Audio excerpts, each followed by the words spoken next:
آج انسان پہلے سے زیادہ سہولیات رکھتا ہے، لیکن سکون پہلے سے کم ہو گیا۔ لوگ تھکے ہوئے جسم سے نہیں بلکہ تھکے ہوئے ذہن سے جی رہے ہیں، اور اس کی بڑی وجہ اوور تھنکنگ، حد سے زیادہ سوچنا۔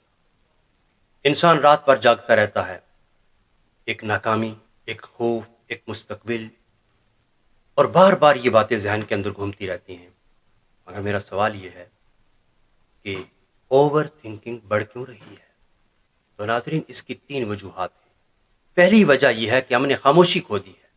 پہلے انسان تنہائی میں اللہ تعالیٰ سے باتیں کرتا تھا، اب ہر خاموش لمحے میں وہ موبائل کھولتا ہے اور دماغ کو سکون نہیں ملتا، بلکہ صرف اس کو کچھ انفارمیشن ملتی ہے۔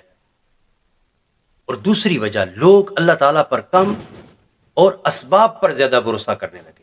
انسان ہر چیز کو کنٹرول کرنا چاہتا ہے، کل کیا ہوگا، لوگ کیا سوچیں گے، اگر ناکام ہو گیا تو، اگر یہ نہ ہوا تو، یہ اگر ہی انسان کے سکون کو برباد کر رہا ہے۔ حالانکہ ایمان یہ سکھاتا ہے کہ کوشش کرنا انسان کا کام ہے، نتائج اللہ سبحانہ و تعالیٰ کے ہاتھ میں ہے۔ اور ناظرین، تیسری وجہ کہ ہم ظاہری تعلقات میں بڑھ گئے مگر روحانی تعلق کمزور ہو گیا۔ نماز، ذکر، قرآن کی تلاوت اور درود پاک اور اللہ سے گفتگو، یہ سب کچھ کم ہو گیا۔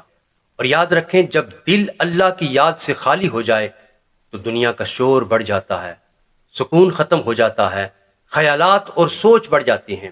یاد رکھیں کہ ہر سوچ ضروری نہیں ہوتی، کچھ خیالات صرف شیطان کا شور ہوتے ہیں، اور جو انسان کو خوف، مایوسی اور بے سکونی میں مبتلا کرتے ہیں۔ اور اوور تھنکنگ کا جو علاج ہے، صرف پازیٹیو تھنکنگ کی نہیں ہے، بلکہ اللہ تعالیٰ سے مضبوط تعلق بنانا،